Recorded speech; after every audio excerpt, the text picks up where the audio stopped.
where we shall be discussing the memorandum or proposed memorandum of the mathematics paper 2 for September 2024 in the Limpopo province.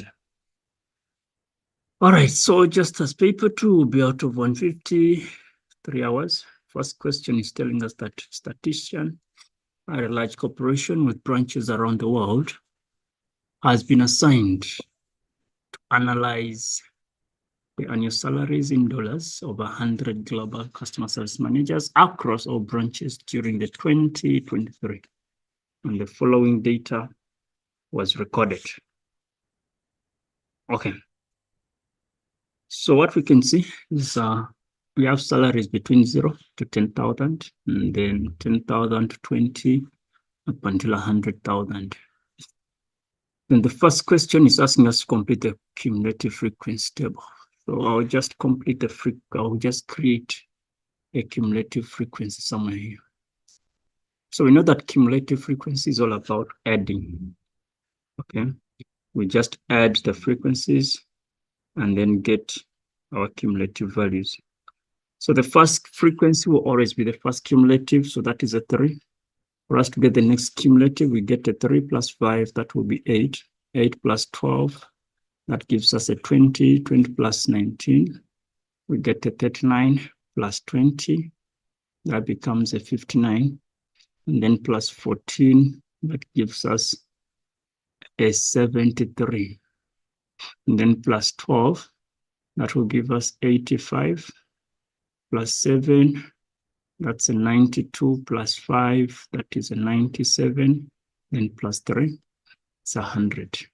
So remember, I told us we're talking about 100 global customer service managers. And our last cumulative is 100, which confirms our total frequency, which is 100. So that is done. Move on. 1.2, they want us to draw the cumulative frequency graph on the grid. I do not have the grid now, but I'll just give a simple kind of idea sketch on how to do that. How many intervals do we have? So 1, 2, 3, 4, 5, 6, 7, 8, 9, and 10. So we have 10 intervals. I'll have this as a 0, 2, 3, 4. Okay, so let's assume this is our 10,000, 20,000.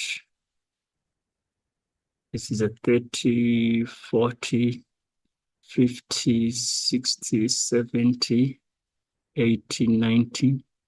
Then that's 100. So I'll say these are salaries. Okay, in thousands, so that I have just enough space to write. Okay, so if that is done, by the cumulatives, we know that our last cumulative is 100. So I can use a 20, a 40, 60, 80, and 100 thereof. Then let me do the plotting. So whenever you're plotting a cumulative frequency graph, our interest will be the upper intervals, okay? These 10,000, 20, 30, 40, together with the cumulative values. So 10 is going with 3. 10 is going with a 3. So that is slightly above the starting point. And then 20 is going with 8, which is still not so far away from the 3. Then 30, we said will give us a 20, which is somewhere there. And then 40, we said it's a 39, which is close to a 40. Okay. And then next we have a 59, which is close to a 60. And then 60, we have a 73. So 70 is somewhere there.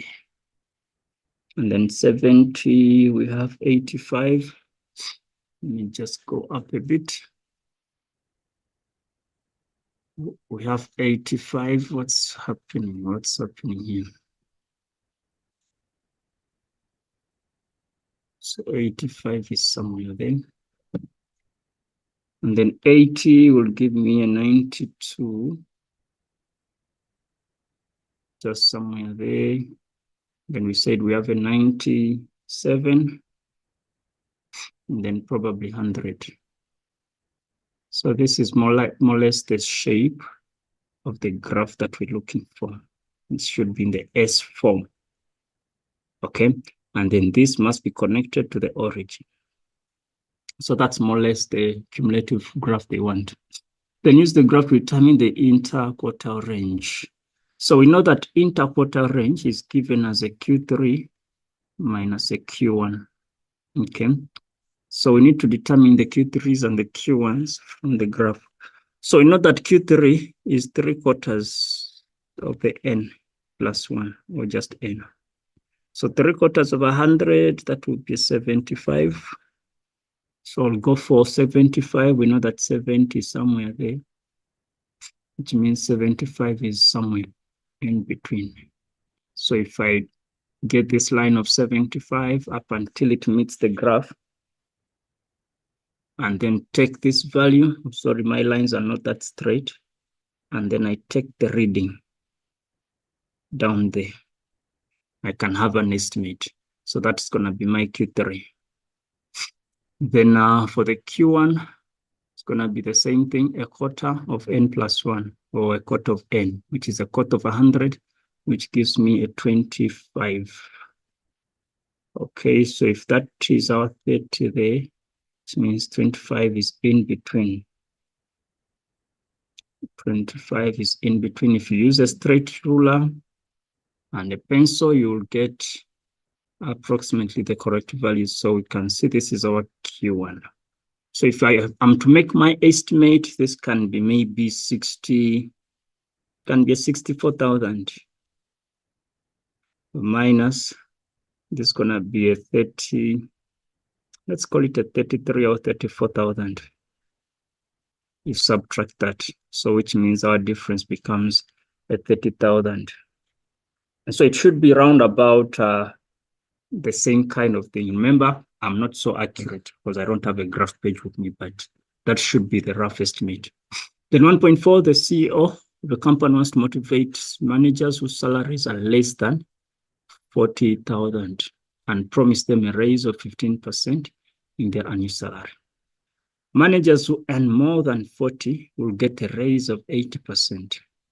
What will the new mean salary be at the end of 2024?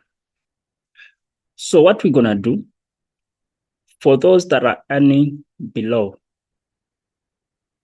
40,000, we can find their mean. Okay, for us to get their mean, less than, below, or less than 40,000, which means we're just focusing on this interval. Okay, we can get the midpoints and then multiply everything, or get the midpoints and then get the midpoints of these salaries and then substitute that into the calculator, and then we get the mean. Okay, so if I look at the midpoints or the x values, that's gonna be 5,000. That's gonna be 15,000. It's gonna be 25,000. That's gonna be 35,000. And then I multiply these numbers together with the frequencies, the sum of the products that I get divided by the number of items, which is 39, because it's the last cumulative I have, which means everything below 40 is equal to 39.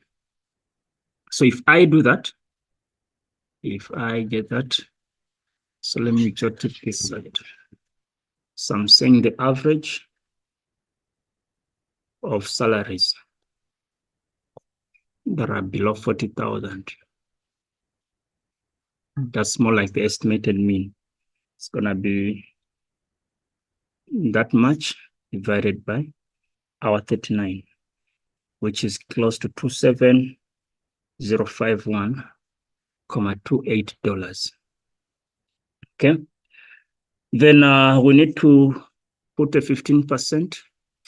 So that's going to be 15 over 100 times that. Or we can just say 115 over 100 times the 27,051.28. And this gives me a 31108.97. So this is the new salary. Let's see. What will be the new mean salary at the end? Now let's look at those people that are earning more than.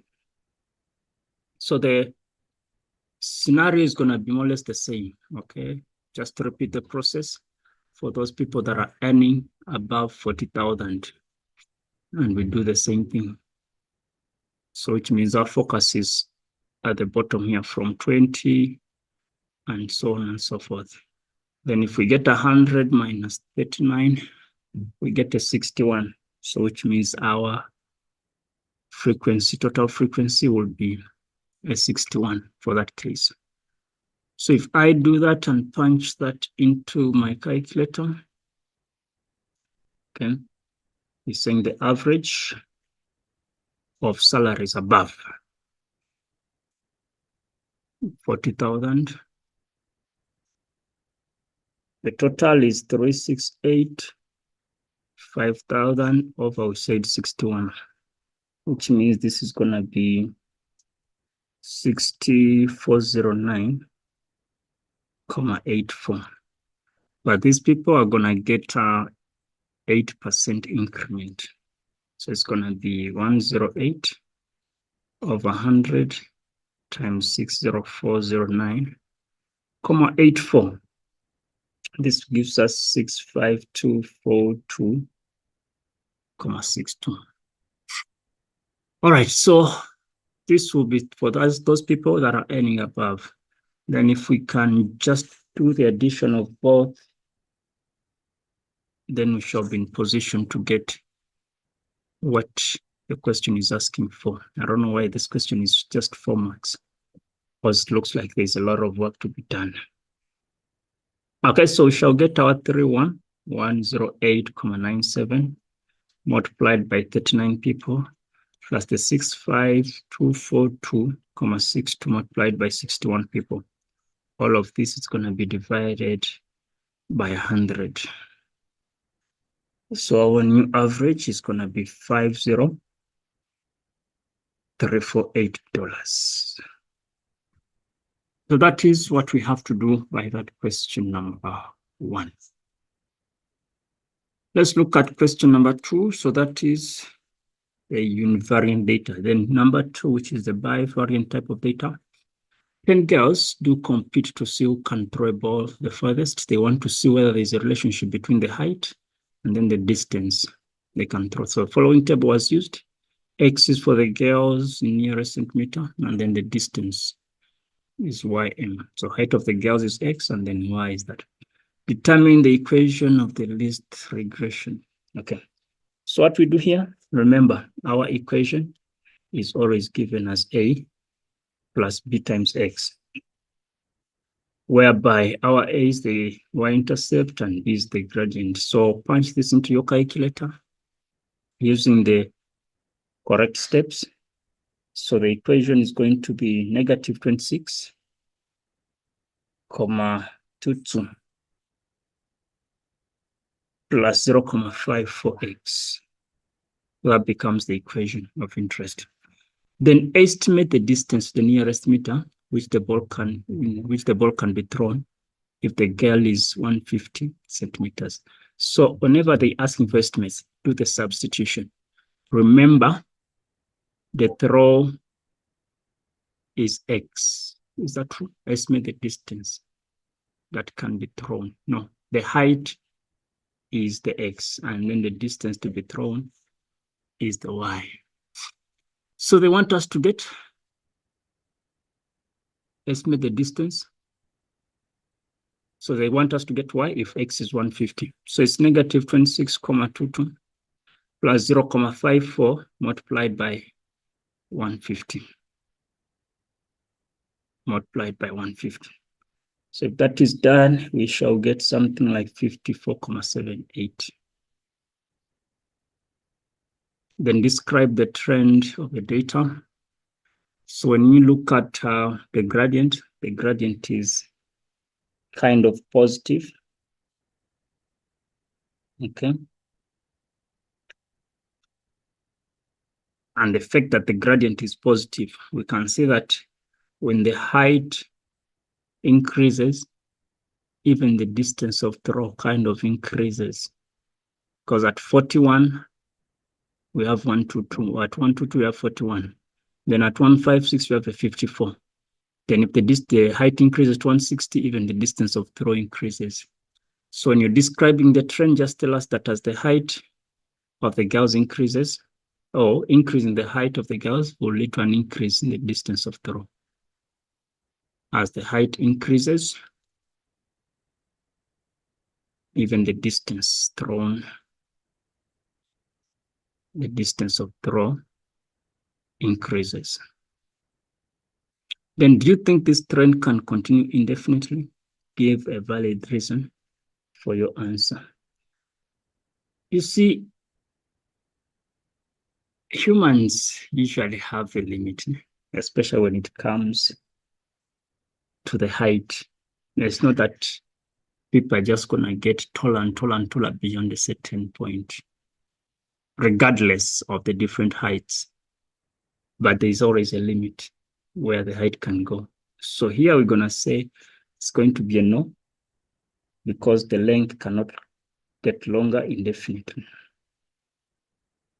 And the length cannot get longer indefinitely. Because even when you look at the field where the throwing is happening, there is always a boundary or a limit where the field will end, which means there is no point where somebody can throw beyond the demarcated area. All right, question number 3. The following diagram shows a trapezium ABCD with those coordinates. So if AD, okay, is parallel to BC, determine the equation in the form of Y. Like, what is the question asking for? Equation of what? AD or BC? If AD is parallel to BC, determine the equation in the form of. Question is not clear, né? But looking at the two, I think we can find the equation of AD, because that's the only kind of line that is having both points. I think there was supposed to be an AD somewhere. Okay, so we know that the equation, we have to find the gradient. So change in Y over change in X. Do the substitution, is going to be 3 minus 1, 3 minus 1 over negative 4 minus 2. So that's going to be 4 over negative 2, which gives me a negative 2. Then I'll say Y minus 3 is equal to negative 2 into X minus 4. Open that up. Y minus 3 is negative 2X minus 8, which is a negative 2X minus 5. So that is the equation of my line. Okay. I'm not sure what the question really wanted, but looking at the scenario at play, I've just decided to find the equation of AD. Maybe they wanted the equation of BC. I don't know. Okay, I don't know if that was the case. Nevertheless, we move on. If BC, okay, if BC is twice AD, so if this is X, then it's going to be twice X. Determine another equation in terms of X and Y. Determine another equation in terms of X and Y. If BC is that, this question is not making sense. Not making sense at all. Okay, before we go to that next question, let me try to also find the equation of BC. Let me try to get the equation of BC. So for the equation, the gradient, remember, is going to be the same as -2. And if that is true, I'll use the gradient formula and say y minus 6 over 4 minus x should give me -2. Cross multiply, y minus 6 is equal to -8 plus 2x. Move the y that side, so remove the 6 that side. It's going to be a 2x minus 2. So this is the equation of BC. Okay, this was the equation of AD because we're not sure what the question really wanted. So let's have both of them so that it can help us support the next question. So if BC is twice AD, so that way we need to find the distance. AD. So for the distance AD, we know that it's x minus x1 squared plus y minus y1 squared. Everything is under the square root. Do the substitution, I'll have my -4 minus -2 squared plus 3 minus -1 squared. Everything is under the square root. So if I simplify this, I'm going to have a -2, which will give me a 4 plus, that's a 4 squared, which is a 16. This gives me root of 20, which is the same as 2 root 5. Okay, that's going to be 2 root 5. That is for AD. Then let me find the distance of BC and equate it to twice the AD. So my points are 4 and y. And then I have x and, is it 3? It's x and 6. That is x and 6.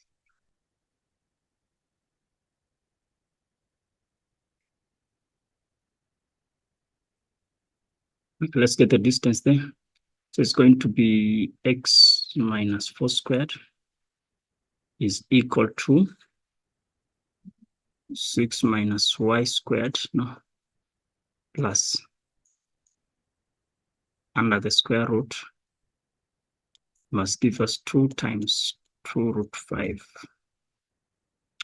So square both sides, or let's first simplify the brackets. And so it's going to be x squared minus 8x plus a 16 plus 36 minus 12y plus a y squared. This is under the root sign. Should give us 4 root 5.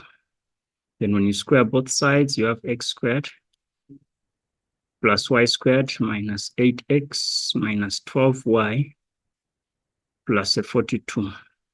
It's going to give us 16 times 5, which is 80. Okay. When you simplify this by moving this to that side, that's going to be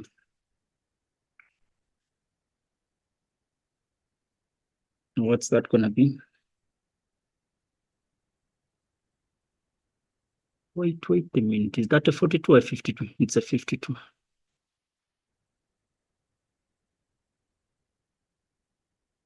Okay, so that is going to be a 52 and not a 42. Let me just get that done. Move that. Let's put a 52. Then we have to move the 50 to that side. So it's x squared plus y squared. What's going on?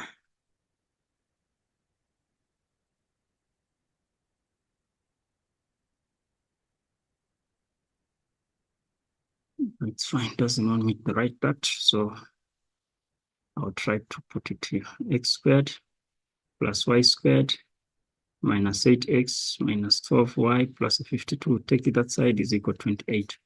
So that's the second equation they wanted. And that would be question 3.2. And they want us to get the values of x. So which one are we using? So let's use this equation. Where there is y, let's put 2x minus 2. So our y is 2x minus 2. Let me put it aside. So we're saying y is 2x minus 2. The equation there is x squared minus, let's say plus y squared minus 8x minus 12y is equal to 28. So it's going to be x squared plus, we have 2x minus 2 squared minus 12 into 2x minus 2 is equal to 28. Let's open up that. That's 4x squared minus 8x plus a 4 minus 8x minus 24x plus a 24 must give us a 28. This gives me 5x squared. This is negative 16, which is a 40 now. So minus 40x. So this and this is 28, which cancels that. So that is out. Factorize this, I have x minus 8. So either x is a 0 or x is going to be 8. Then I just need to find my y using that equation. So if it is a 0 here, y is going to be negative 2, or our y is going to be 16 minus 2, which should be a 14. So that is what was meant to be done in finding x and y. Then if y is less than 0, describe the translation. Let's see. If y is less than 0, in other words, if it's a negative, okay, they want us to describe what happened, because now we got y to be a negative 2 and then a 14. So we're focusing on this negative 2. What translation of points is so that A, B, C, D is a parallelogram? So for this to be a parallelogram, what happens? It's a 4, negative 2. So we're going to say that we're just going to say that the x value, which is a 4, and the y value, which is a negative 2, they will have to be translated. Okay, so we're saying that translate 2 units to the left. Translate x is saying 2 units to the left. And then we want you to translate y 4 units upwards. So that does become, it's going to be 8 and 0. That's going to be 8 and 0. So that is question number 3. Then we move on to question number 4.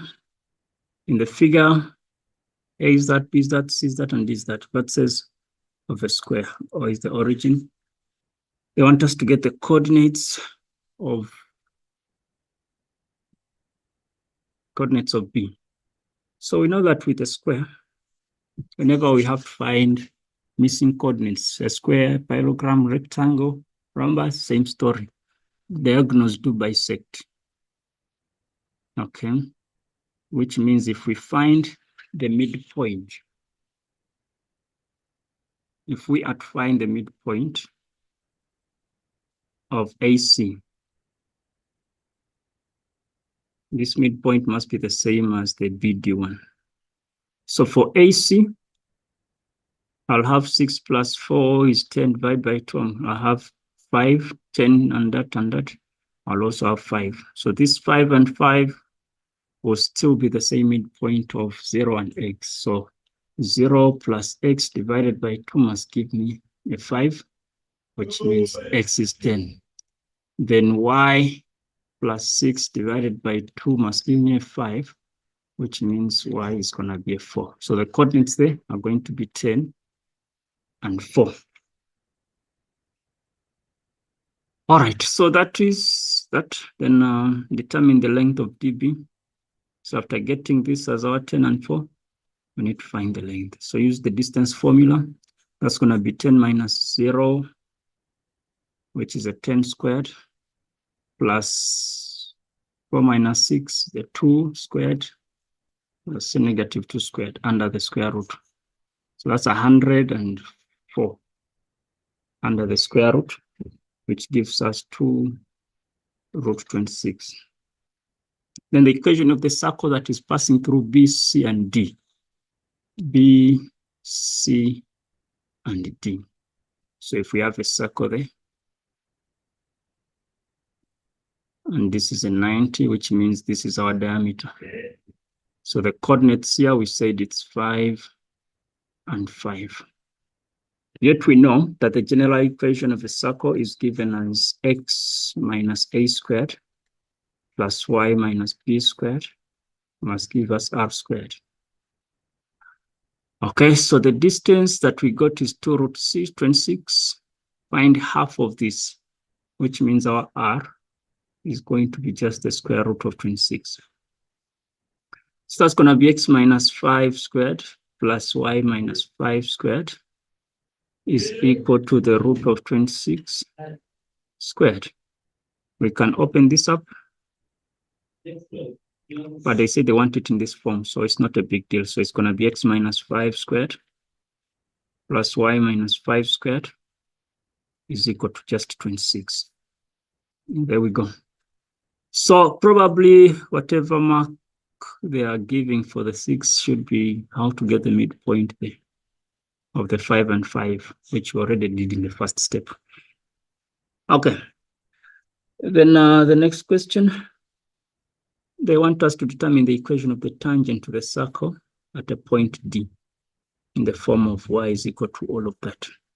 So one thing we know is that if we have a line that is touching this circle, remember the tangent and the radius must always be perpendicular. So what we need is to get the gradient. Okay, we already have the y-intercept, which is a 6. So what we need is just the gradient. So we know that the gradient of, let me call this my O, let me call it a T, TD. Gradient of TD is going to be 5 minus 6 over 5 minus 0, which becomes negative 1 over 5. But we know that from perpendicular lines, that the gradient of TD multiplied by the gradient of the tangent must always give us a negative 1. So which means that the gradient of the tangent is going to be just a 5. So the equation is going to be 5x plus 6. I mean, it's cutting the y-axis at a 6. So no stress there. We get those maths. Then 4.1.5. If E is a point of intersection of the diagonals A, B, C, and D, if E is a point of intersection of diagonals, show by analytical methods that OE. Okay, so they want us to rename this as E. They want us to show that OE bisects DOA.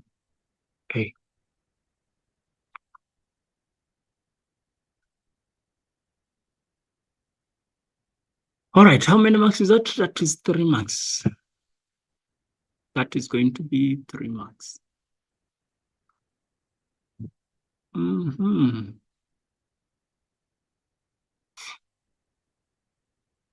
What do we do with that kind of question?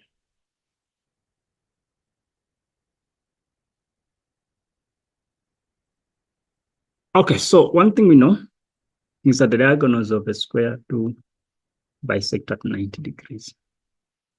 Okay, that's a 90, that's a 90, that's a 90. So they want us to show that this is a 45, and then that is a 45. The only way to do that is using the gradient formula of M is equal to the tan of inclination. Okay, so let's get the gradient of this line OE. So it's going to be 5 minus 0 over 5 minus 0, which is 1. And we know that the arctan of 1 is going to give us a 45. So if this angle here is a 45, and we know that this entire angle here is a 90, which means the whole thing that we are focusing on is also going to be a 45. And if that is true, which means even these two angles will be 45s, because if for us to have angles in a triangle, that's a 90, then this must be a 90, which will give us the 45 that side. Then we can draw the conclusion. 4.2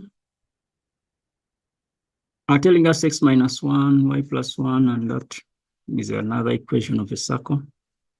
They want us to get the center. Just need to open this up. Do we need to open it up?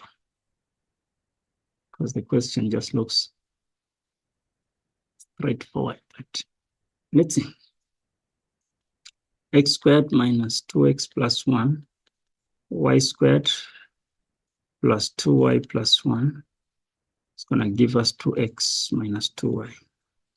Let's transpose, it's x squared minus 4x plus 1, y squared plus 4y plus 1 is equal to 0. So looking at this, two brackets, that's going to be x. What is this now? What do we work with to give us that? Is it a half? Oh, it's a 1.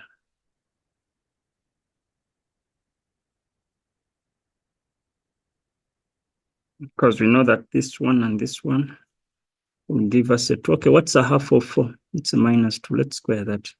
A half of this is a plus 2. We square that.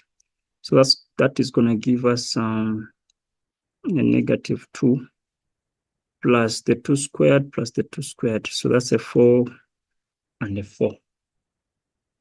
So which means that our center coordinates are 2 and negative 2. The radius will sort itself to be a 6. Okay, then they want us to get the radius of the circle. We said it will be the square root of 6 now, since we simplified this entire thing and we got a 6. Okay, then question number 5. Question number 5 is the trig. If cos of 12 is m, they want us to determine the value of the following in terms of m without a calculator. So the cos of negative, so I advise people, please, if you have such a question, just as a courtesy call, just come up with a sketch. So cos is adjacent over hypotenuse, m over 1. If we use our Pythagoras, we can get this, which is going to be 1 minus m squared under the root sign. So if this is a 12, then this must be a 78, most probably. Okay. Cos of a negative angle is the same as the cos of a positive angle. So the answer there is m. Then next, they want the cos of 72. We know that 72 is in quadrant number 1.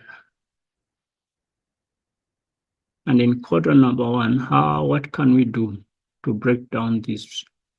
This quadrant is 90 minus theta.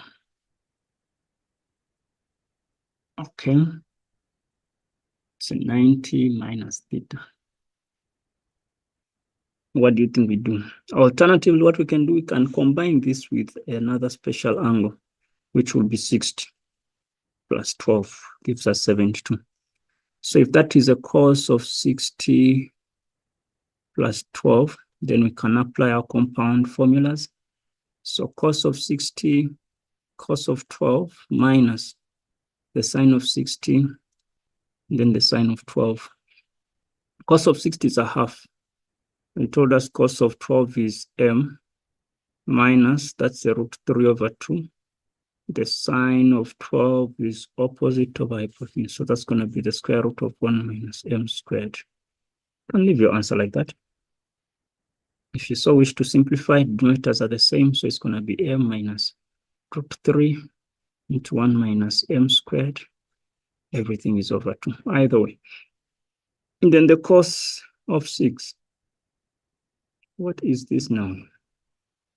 We know that 6 is a half of 12, no? Yes. So I'm going to break it this side and say if I have the cos of 12, which is the same as twice of 6,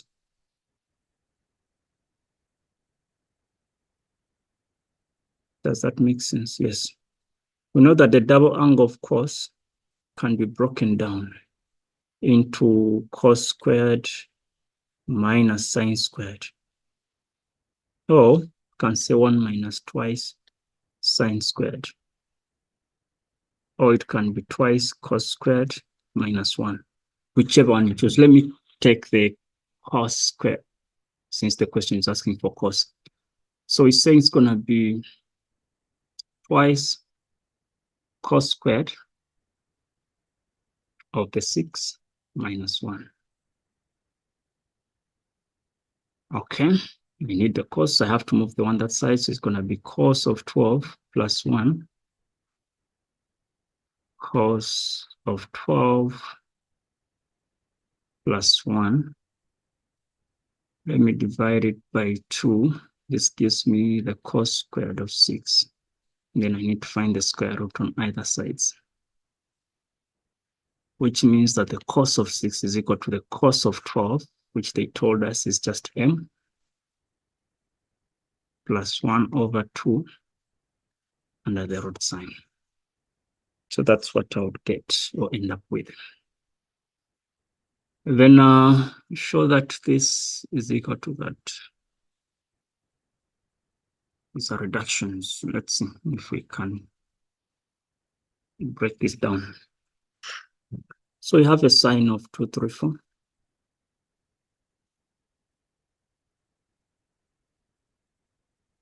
What's going on now?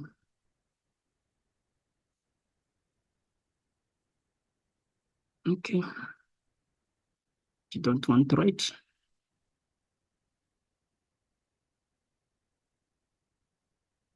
Let's try it again. We say the sine, this page is misbehaving.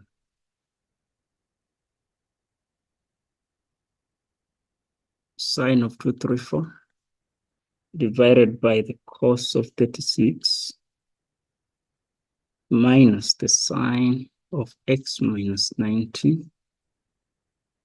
And then we're multiplying it by the cos of 90 minus 2x.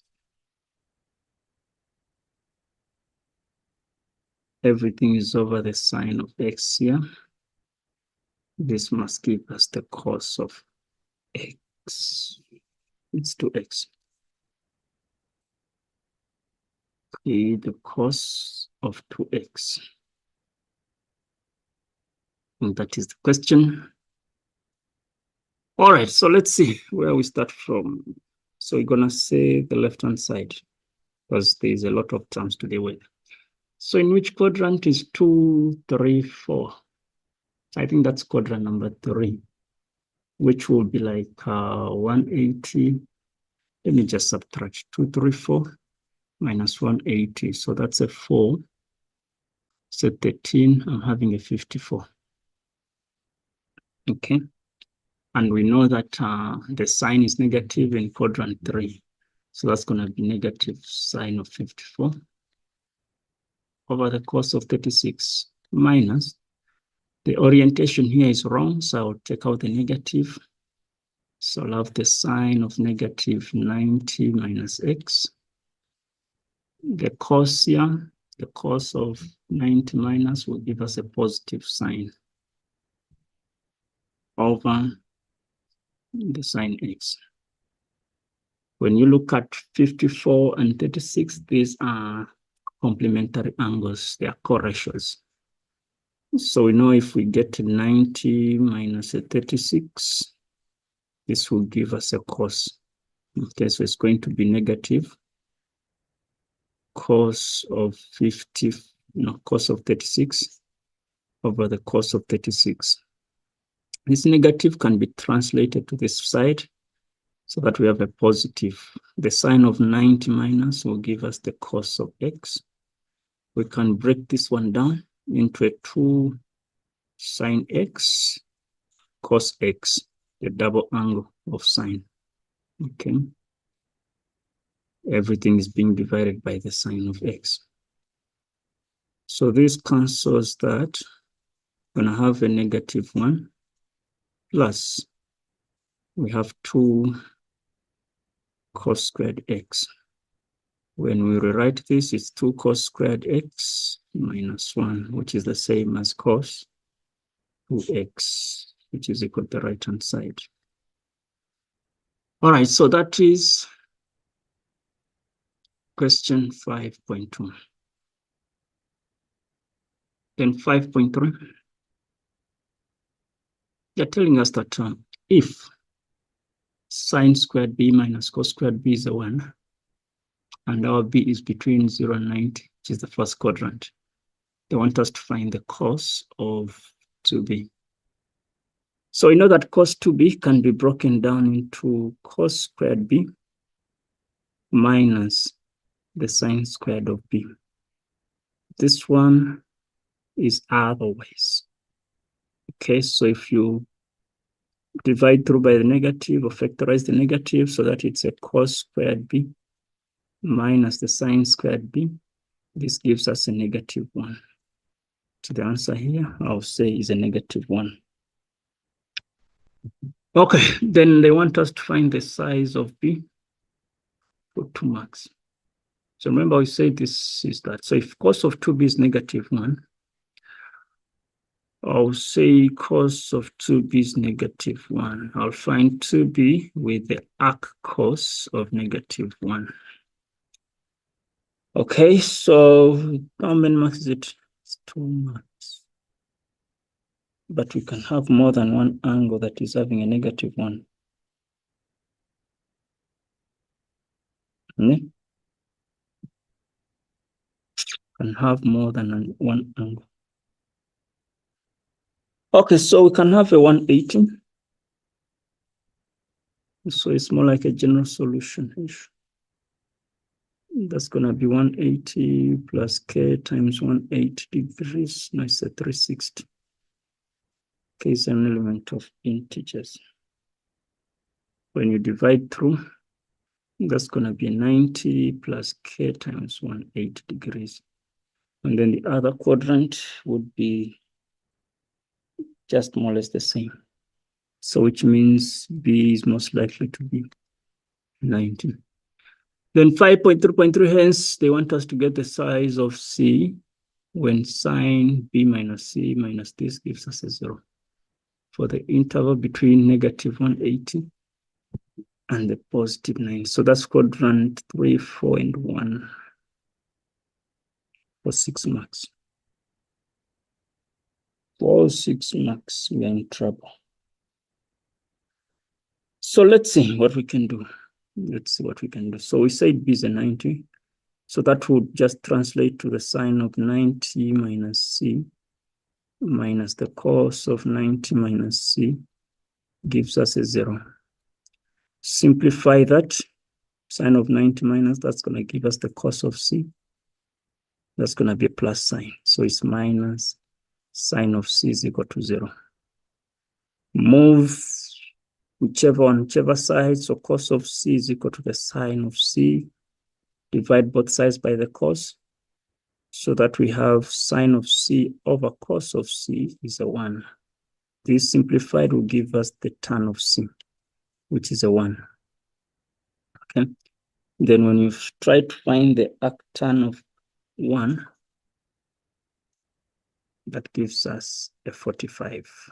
Okay. but we want numbers or values between -1, 8, and 90. So the general solution would be 45 plus k times 180. K is an element of integers. That is the first quadrant. And then the third quadrant, it will be 2 to 5 plus k times 180. K is an element of integers. Then we can just do the substitution so that we can get the relevant numbers. So if k is 0, we have a 45. If k is 1, it's going to be 2 to 5, which is beyond our limit that we want. Okay. Then let's try the negatives. If k is -1, which will be -180 plus 45, which gives us -135. Okay. I think that is basically the two values that might be required. So 135 and then 45. All right, then 5.4. If we consider P to be this, use algebraic methods to determine the maximum value of P. Determine the maximum value of P. Are these people for real now? So 2 cos x. Let's see.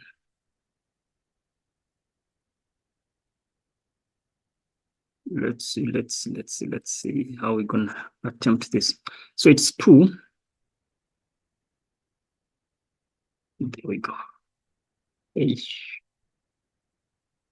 It's going to be 2 cos x minus cos 2x. That's our P. Let's expand that. So 2 cos x minus, we know it's 2 cos squared x minus 1. So it's 2 cos x minus 2 cos squared x plus a 1. Okay, that is our P. Then when we rearrange, it's 2 cos squared x plus 2 cos x plus 1. So if we have to find the maximum or minimum, because now they're asking for maximum because our is negative, so it's more like a parabola in terms of cos. We can use x as negative b over 2a. So our negative b is a 2 divided by 2 times negative 2. So which means our maximum is happening where x is a half. Okay, at a point where x is going to be a half. So we just have to do the substitution and say p over half. So where there is cos, we're going to put a half.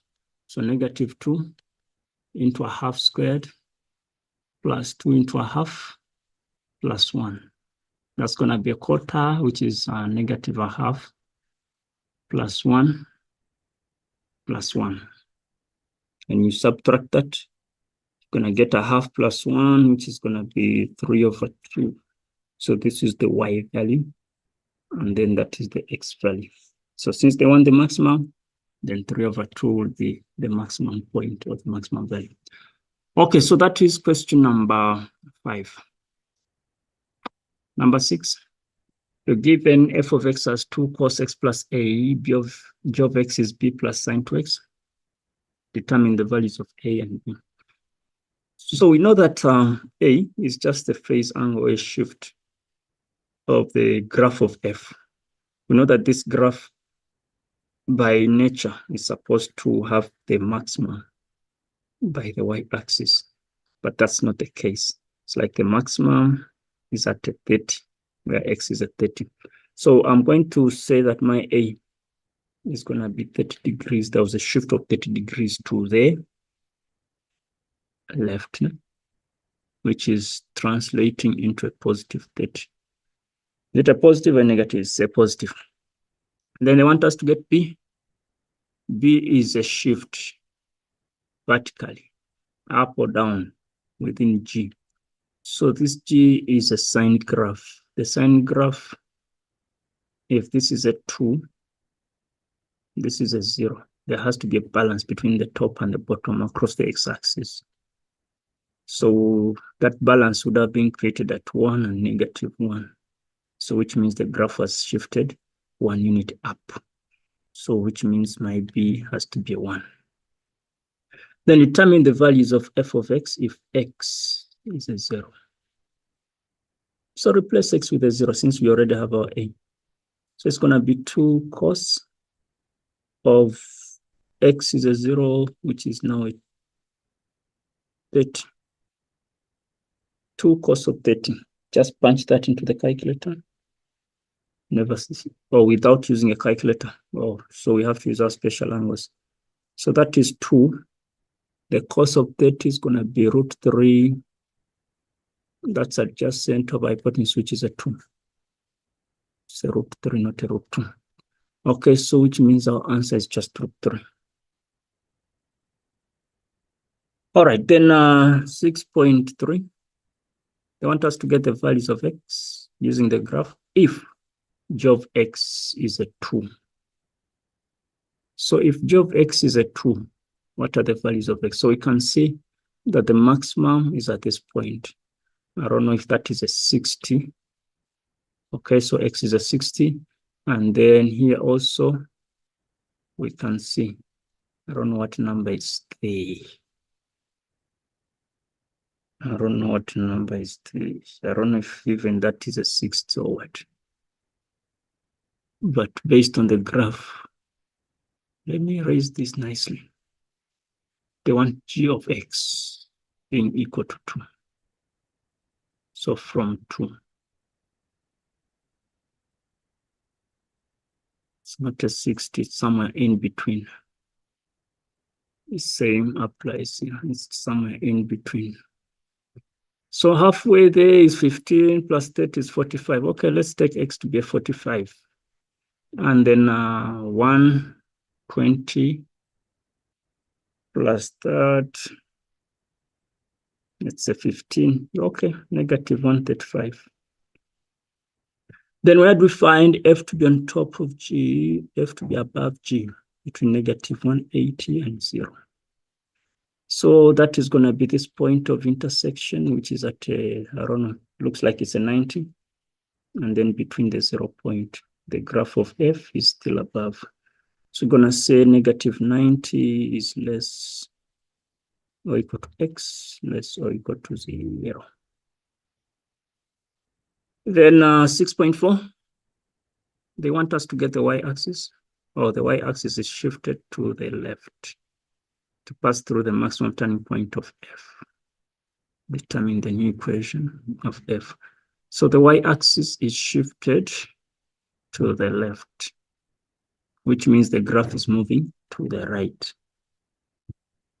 so that it passes through the turning point. So if it's passing through the turning point, which we said is at 30, it simply means, okay, this simply means that the 30 will fall away. And if 30 falls away, then we shall be left with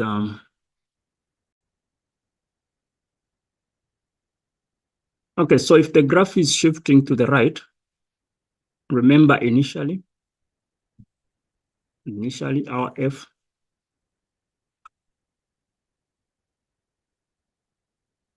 was 2 cos x. We said minus a 30. Is it a minus or a plus? It was a plus. Now we are shifting the graph to the right, which means we're subtracting a 30. So that the new equation is just 2 cos x as our final answer. Okay, then we move on to question 7.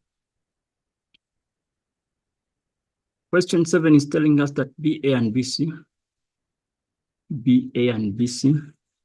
are tangents drawn to the base of the right cyclic silo with A and C points in contact. We have that distance in meters as our h. Okay, D is a point h meters above C. So this is our h. And we have all this information indicated. Okay. They want us to write down the size of BCM. BCM. They want this angle here. BAC is alpha, which means even this point is going to be something like alpha. Okay. But I want to look at it nicely. They told us these are tangents. Yeah, let's use that. If they are tangents, then that whole angle is 90. Makes sense. Even that is a 90. So which means that inside one is going to be 90 minus alpha. Okay. Then they want us to find MAC and AMC in terms of alpha. MAC, that's what I just found out to be 90 minus alpha. And then even AMC. So which means even this one here is going to be a 90 minus alpha. And then for us to get M, it's going to be M plus 90 minus alpha plus 90 minus alpha must give us 180. M is plus 180 minus twice alpha gives us 180. So the 180s will cancel. And then that angle becomes twice of alpha. Okay, so that is twice alpha. Then can we prove that AC is given as this? Where is our AC? This distance here. It's given as 2h. So what we're going to do, is that if this angle here is 90, which means that even the height is making a 90 degrees. Well, that makes sense though. That's a 90 on that. Because it's the horizontal, the other one is vertical. Yes, it would make a 90. And if that is true, I can find this distance BC in terms of h using the cos.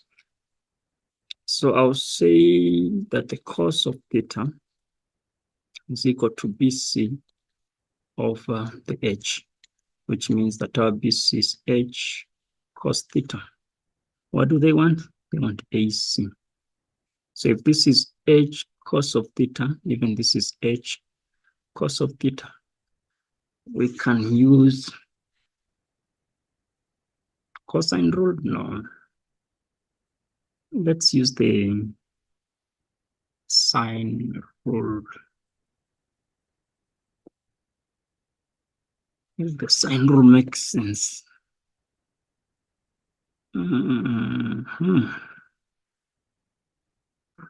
BAC. That's alpha, that's alpha. Okay.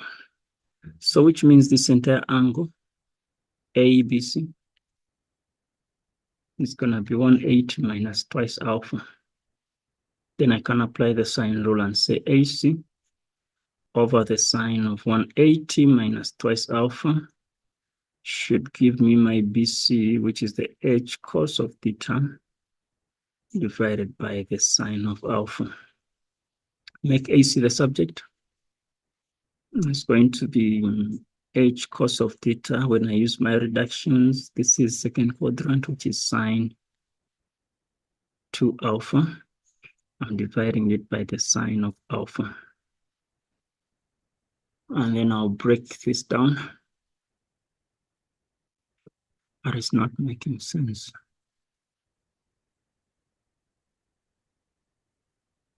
Like it's not. Remember, we're looking at 2h. Okay, no, let's break it down.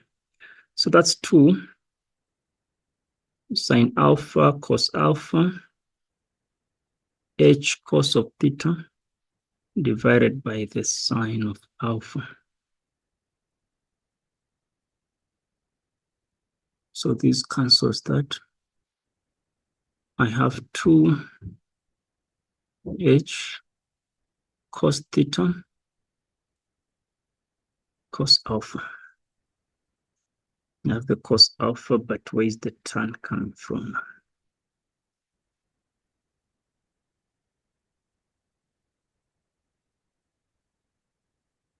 I have to go back, which means I used something wrong here, which was supposed to be a tan, not a cos. If I say the tan of theta is h over the BC, which means BC is h over tan of theta. So which makes this wrong as well, which is h tan of theta cross multiply. This is gonna die out.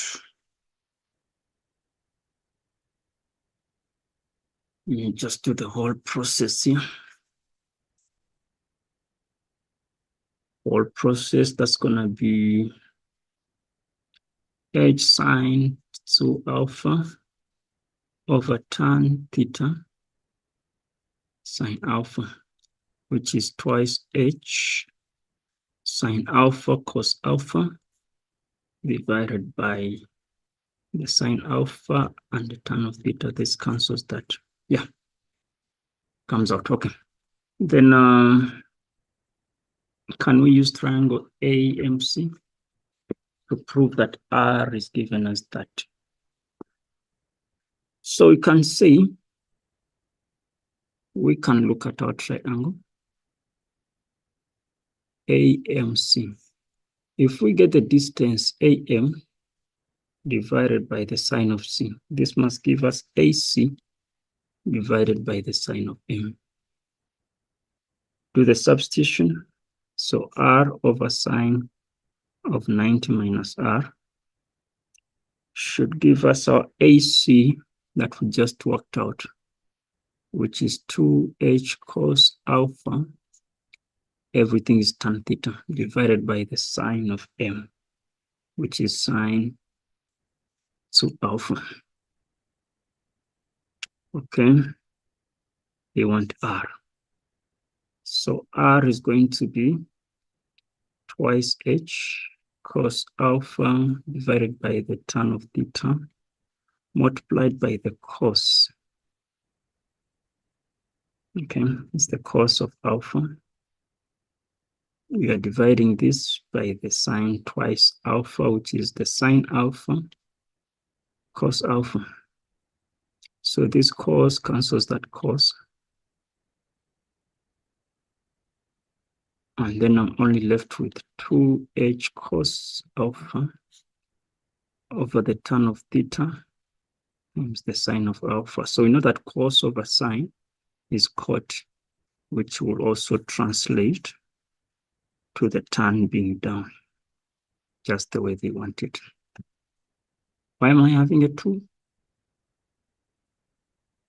Why are we having a 2 still? There's something that we didn't do. We didn't put the 2 here. So this cancels that. Okay, perfect. That is 7.4. Question 8. Question 8.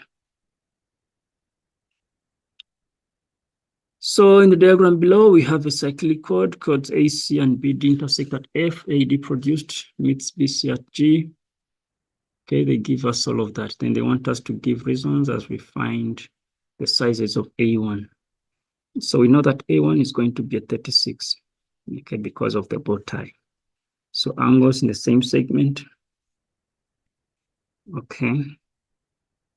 And then A2, this angle here, must be the same as this angle here.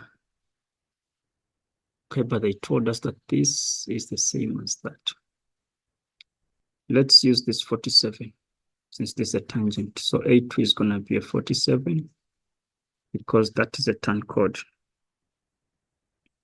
And then C1,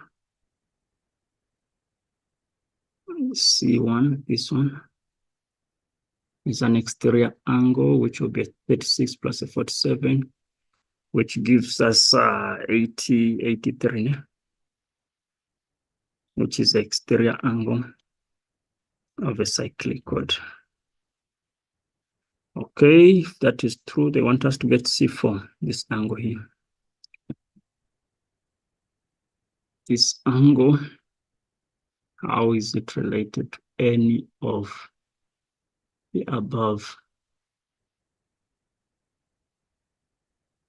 So it's an exterior angle of a triangle. Oh,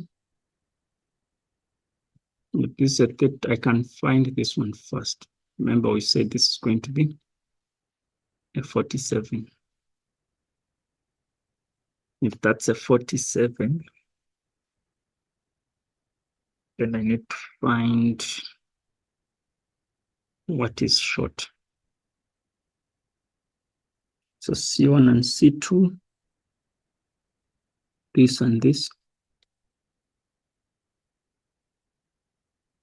must give us C4 to the exterior angles. C1 and C2.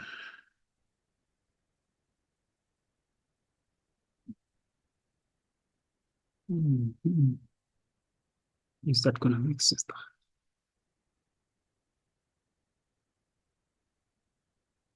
Because this is going to be exterior to this and that, 47.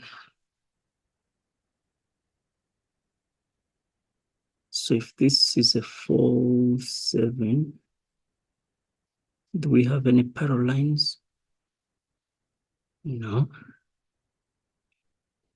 Do we have anything else that we're given that is direct? No.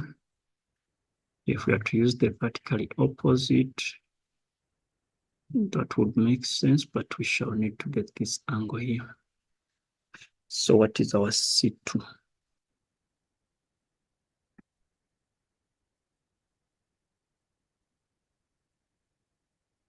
What is our C? Okay, so I'm getting the total of 83 and 47, which gives me 130. Yeah. I think that would make sense. C2 is 47. Okay, so that is that. That is that. Then we can move on to the next question. Question 9. The diagram P and those are tangents, and there's a midpoint. We must give reasons and 5 other angles that are equal to x. So PAC, this angle here is x. So we can start with a B1. B1 is x. That is the tan chord. Okay, so we have some parallel lines. If that is x, which means even q is going to be x. Those are corresponding angles because this is parallel to PQ. Okay. And then from there, we see that A1 must be the same as which one? Because we say B1. And then we can have A2 also. Does that make sense? Yes, because this is the same as that, which means A2 is also x. These are equal arcs that are subtending equal angles. Okay, then from there, after having the A2 as x, we can have B1, which we already said. And then the Q, we can also have a P1, because those are going to be, are they alternate? Yes, P1 is going to be alternate. Alternate angle. So which means even this P2 is also an X because of angles subtend equal chords. So 1, 2, 3, 4, and then 5. Okay, so that is what we have to do. Then can we prove that ABRP is a cyclic chord? So we only need to look for ABRP. This entire thing is a cyclic chord. So let's look for the bow tie. Okay, if we look at this angle, we look at this angle. So A2 and B1 are just equal to X. A2 and B1 are equal to X. So we have this bow tie here, which makes our cyclic chord. Then prove that AP is the same as BQ. So we can get our A1. Let me jot it here. And say that if we find our A1 plus our A2, this must give us B1 plus B2. So this gives us a 2x. Okay, if that's a 2x, same applies with a B. We also have a 2x. And if that is correct, it simply means that BP must be the same as AP because it will form what we call the isosceles triangles. So it's like sides that are opposite equal angles. And if that is true, which means that Q must also be the same as P1, which we already proved up there. That Q was the same as the P1, which is X, which means that side is equal to that side. Therefore, AP is the same as BQ. Then can we prove that PRO is a tangent to a circle passing through BCR? BCR. Let me use a different color. Okay. And this is our tangent. Whenever we have to prove tangents, we have to look for the tan code in most cases. So we can start by saying that our R1 is the same as A1 plus A2. Okay. R1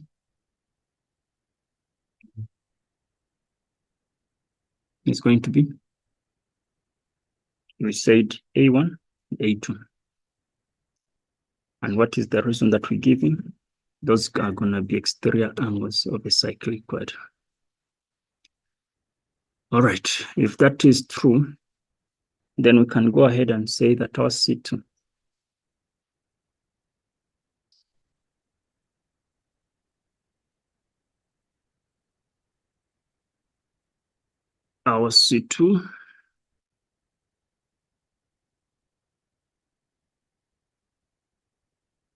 is equal to B1 and also A2, which is twice X also. And then since R1 is the same as C2, then we can draw a conclusion that BPRQ is a tangent. That's going to be the converse of the tan chord. So that is question number 9. Then question number 10, which is the last one. They are telling us that in the diagram, PQ is a tangent to the circle, PR is a chord drawn, and so on and so on. Can we prove a theorem that talks about the tan chord so that you can go over it in your books or in your textbooks? All you have to do, remember, do your constructions, please, through the center, and then connect this to that point, and then do the relevant steps, give the relevant reasons, and everything that's needed. 10.2. 10.2. They're telling us to prove that triangle ABC is similar to triangle DBA. So ABC is triangle is DBA what? DBA. Okay, so what we need to do, remember, just look for anything that might link the two triangles. So what we can see is that A1 is going to be the same as D, A1 is the same as D because of turn code. And then we have C2 being the same as A2. C2 being the same as A2, still the same reason. That's a turn code. And then definitely whatever angle is left, they will be equal because of angles in a triangle. Okay. So we've proved A1, A2, and then C2 and B, which means B that one, 3 and 4, and B2 and 1 will be the same. And then we draw a conclusion. And then for us to prove this, we just need to apply the two triangles and represent or compare the ratios. So if I take our AB to be corresponding to DB, must give me BC over AB. And then I'll do my cross multiplication, which means AB squared is going to be a BC times a DB, which they want. Then we also need to prove that CBM is similar to BAN, B-A-N. All right, so follow the same steps, but in this case, we can use the midpoints and all of that is needed. Okay? Then the last question, it will be still an application where you compare the sides and then do whatever is needed. So guys, I'll just stop there and wish guys the best that still have to prepare for paper 2. And let's meet when we are discussing other memorandums, okay?